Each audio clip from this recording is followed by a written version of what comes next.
On December 19, 2011, United Nations General Assembly adopted Resolution 66-170 to declare October 11 as the International Day of the Girl Child, to recognize girls' rights and the unique challenges girls face around the world. The International Day of the Girl Child focuses attention on the need to address the challenges girls face and to promote girls' empowerment and the fulfillment of their human rights. Anita Kuruma is the Executive Director for Girl Child Advocacy Network. She stated that adolescent girls have the rights to a safe, educated and healthy life, not only during their critical formative years, but also as they mature into women. If effectively supported during the adolescent years, girls have the potential to change the world, both as empowered girls of today and tomorrow as workers, mothers, entrepreneurs, mentors, household heads and political leaders. An investment in realizing the power of adolescent girls that upholds their rights today and promises a more equitable and prosperous future,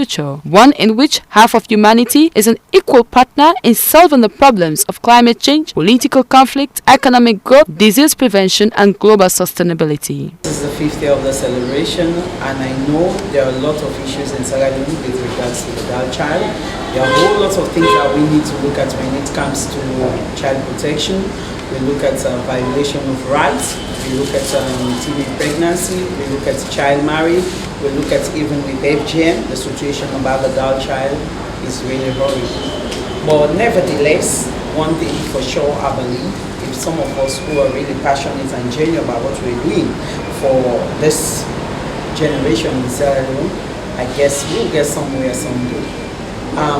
You might ask me, saying, oh, is there anything to celebrate? Yes, we can still celebrate them because we want them to feel valued. We want them to know that there is a day being declared by the United Nations at which we celebrate girls. We talk about all the inequality around the girl child, and if we at Girl Child Network, we strongly believe in that celebration.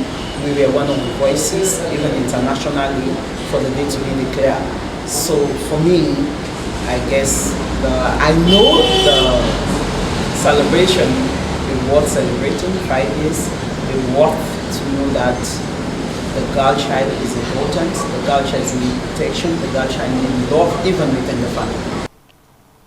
Over the last 15 years, the global community has made significant progress in improving the lives of girls during early childhood. In 2015, girls in the first decade of life are more likely to enroll in primary school, receive key vaccination, and are less likely to suffer from health and nutrition problems than were previous generations. As the global community launches the Sustainable Development Goals (SDGs) for implementation over the next 15 years, it is a good time to recognize the achievements made in supporting young girls, while at the same time aspiring to support the current and upcoming generation of adolescent girls to truly fulfill their potential as key actors in achieving a sustainable and equitable world. Hassan Fuad Kanu is the Executive Director for Youth and Child Advocacy Network YACAN. He said Sierra Leone girls are still faced with challenges like the rights to identity, as 50% of births are not registered with the proper authorities. As a result, many children have neither an official identity nor a nationality. He then said rights to education. Nearly 30% of children in Sierra Leone are uneducated after years of civil war, which led to the closing of many educational establishments. There has been some improvement in school accessibility. Even so, it remains very difficult for certain children to go to school, particularly in remote regions of the country. School buildings are dilapidated and the teachers are by and large unqualified. What is more, a large number of children are forced to work to support their needs, a situation that invariably has a detrimental effect on their education, he said. We have mixed feelings and in as much as we celebrate, but it's high time we sit back and try to see how much we can be able to look into the issues of girls. Remember, during the Ebola, we talked about teenage pregnancy. After the Ebola, we were talking about child marriage. And now, some of the things we are talking about is child FGM. We should also talk about rape, which girls are suffering from, and also girls' insecurity and also their education. Remember, just after the Ebola, the government provided 2-year school fees tuition, and now they are cutting that down because of the economic crisis, and we are still going to face challenges wherein girls who parents have died because of the Ebola, they will not be able to complete schooling because they have a lot of challenges. economic challenges and other social challenges that they might face. But that does not mean we should not celebrate. Sierra Leone, as a country, we have this particular day, we played a very, very significant role with Plan International and also with Canada, the government of Canada, and the girls who were from Sierra Leone. And so if a day like this comes and we are celebrating 5 years of this particular day, it means Sierra Leone, which was advocating, which see the need for us to have education for girls, Sierra Leone see the need for us to create a day where we can reflect, sit down and look at how we want to plan for our girls, what the future would be like. Child abuse, domestic violence remains a problem in Sierra Leone, particularly with regard to the young girls. Many are beaten at home and sometimes raped. Abuse is rarely reported, and even when it is, nothing tends to come out of it. Unwanted pregnancies sometimes result, thereby posing yet another threat to the lives of these young girls. Child marriage in Sierra Leone, the minimum age for getting married is 18. Nevertheless, 1 out of every 2 girls is married before the age of 18. These marriages often have grave consequences for the health of those young girls who do not understand what it will ultimately be demanded of them.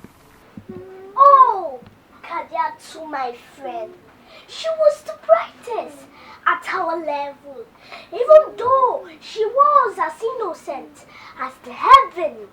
That did not stop Papa Abu at age 57 to ask for her hand in marriage as she turns 11. A parent, being naive about this rage, tolerated this marriage, and this destroyed the hopes and dreams of Kadiatu to live like it in Seattle. Instead, she's been used as a tool by an old school. Kadiatu is being used as a bait by her own mate.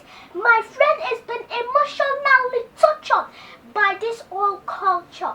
All child marriage, it's on the rampage like disease, eating up the fabric of our girl child image, and it's our duty to cage. Let's diverge. Please be obliged. It is now we emerge from this ancient custom at large. If not for this dreadful event, Kadiatu could have become president, but now she has been trapped in an old man's residence like a mosquito in a tent.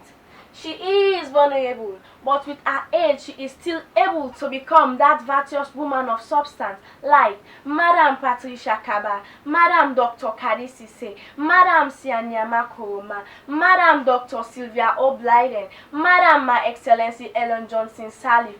Oh yes! Without child marriage, our girl child can still turn into Madam Hillary Clinton, Madam Theresa May, be it as it may, Madam Condoleezza Rice. Let's not be hypnotized, but rather stay wise, for this can only be realized if education is being prioritized and child marriage is being criticized. So please, parents, do not relent, as it is apparent that a girl child can become great if only you patiently wait.